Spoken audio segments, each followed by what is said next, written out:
if you keep a high spirit, if you keep a good state of awareness, the right perception, the healing process is going to support you. And the healing of the body is going to happen much, much more quickly. And so I don't need to be afraid of this thing, that thing, or the other thing. Even an accident. Who knows when an accident is going to happen? Accidents don't come through predictions or through logic and reason, but they just happen. And in one particular accident that I was in, it just happened. We weren't expecting it, of course. And the circumstances were, afterwards you look at it and you think, well, it was San Francisco, the fog suddenly comes down, we were in the fast lane, and we were having an intense conversation, and all the ingredients were not the right ones. But at that moment, you get into an intense conversation and you don't say, okay, well, let's stop and we'll talk at our destination. But the conversation happened and the accident happened, and I needed 14 stitches just here. And that was a Friday afternoon. And by Monday, the stitches could be out. Those were the days, long time ago, in the 80s. And the stitches could be out. And I was on my way to Los Angeles for a program and on television.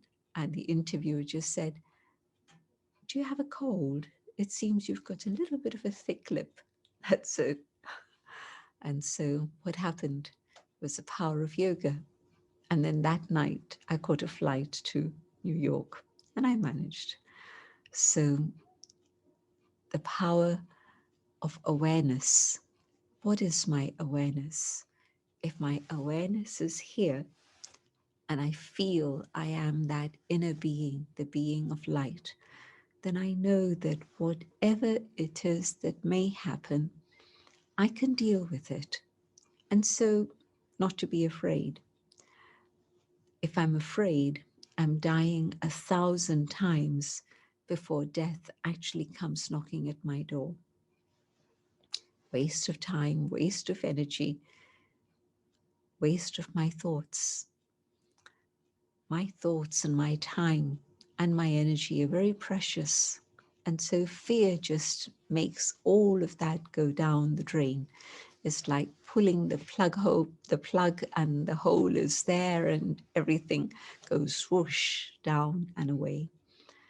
But if I value my time, my thoughts, my energy, I'm going to make sure that I conserve that and increase it so that I can flourish and blossom. I'm not going to let anything drain me of all this that is not so easy to accumulate. Accumulate time means to use time in a positive way. To accumulate thoughts means to have pure, positive, elevated thoughts so that I have that energy, that power within me. And fear is the biggest illness that drains me of all of this. What is it that I'm afraid of? Okay. When I had the same fear previously, what happened? The fear probably didn't materialize. If you've got young children and you're not back on time and you're not answering their phone, what happens? Do you get into turmoil and fear? Probably. Mother, love, attachment. And they come home. How many times has that happened? Every time you've thought the worst, but it didn't happen. And so the chances are that all the things that I imagine, maybe this, maybe this, maybe this, are unlikely to happen. And yes, things do happen.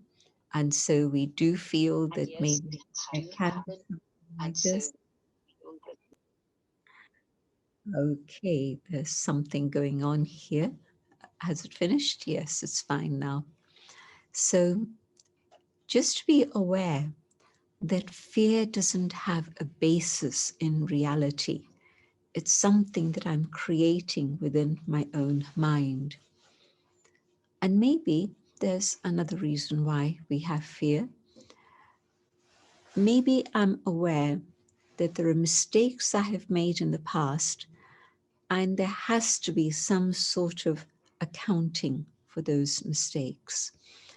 Maybe I have this sense that there's a debt that I carry because of my mistakes, and it's going to jump in front of me, whether in the form of illness or an accident, or maybe in the form of a difficult relationship, a loss of some type, maybe finances, any of these things.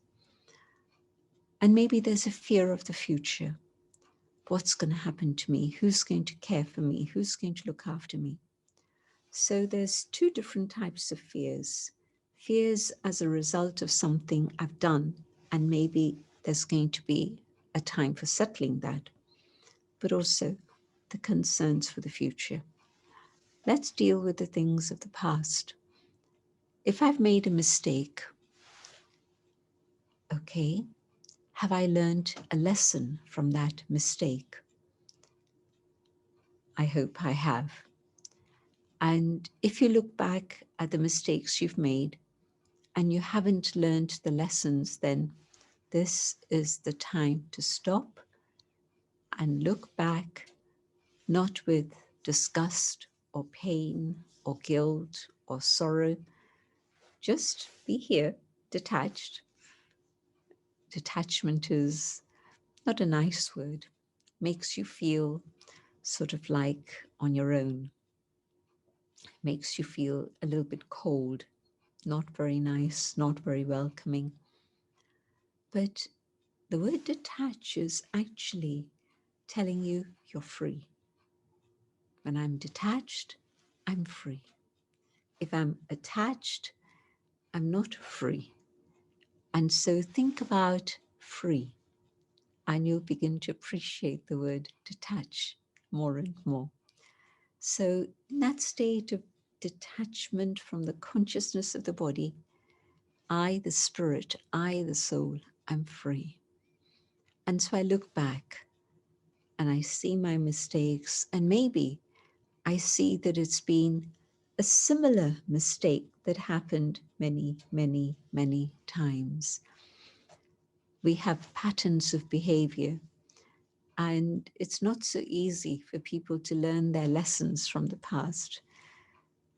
If I learned a lesson from the past, I would never repeat the same mistake again. But of course, there's a recurring pattern that we go through. The same mistake. The color is different, the people are different, but I haven't changed, I'm the same. And so the mistake happens. But we're fortunate, A, to be able to look at mistakes with detachment so that it's not out of fear, not out of even guilt. Realization and guilt are different. Let me be able to realize what it is I did wrong. But guilt, well, better than guilt is realization. Let me deeply realize, and then second, let me make a commitment for transformation. I don't want to keep repeating the same mistake.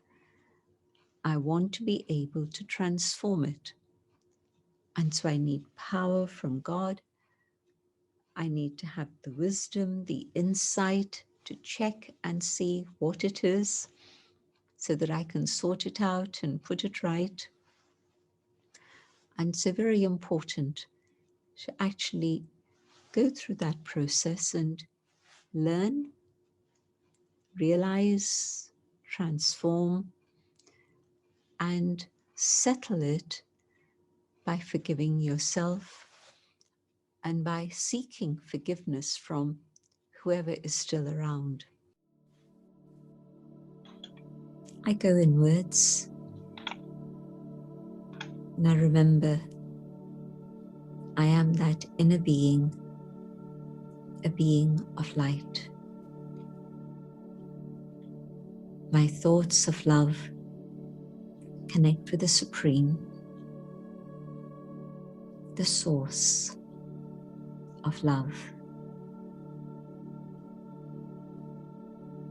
As God's love touches the soul,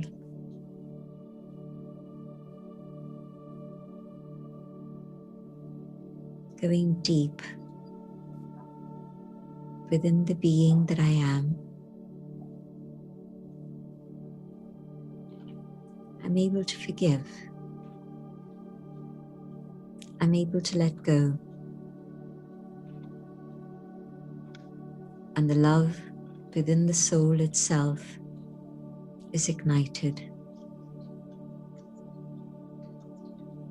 The light of God's love awakens love within me.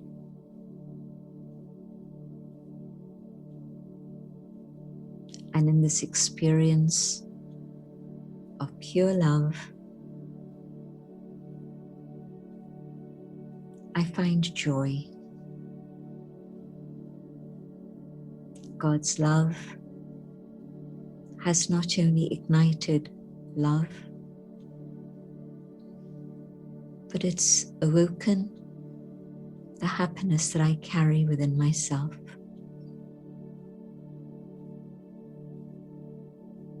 I don't need to search for happiness out there.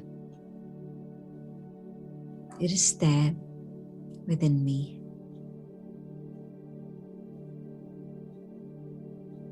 Love,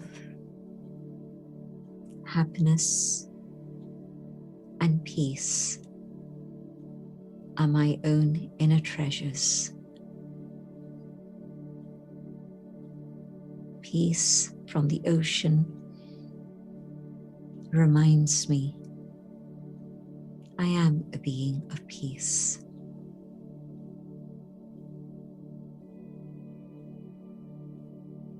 These are the eternal gifts from the divine. And as I explore them and experience them, I'm able to share them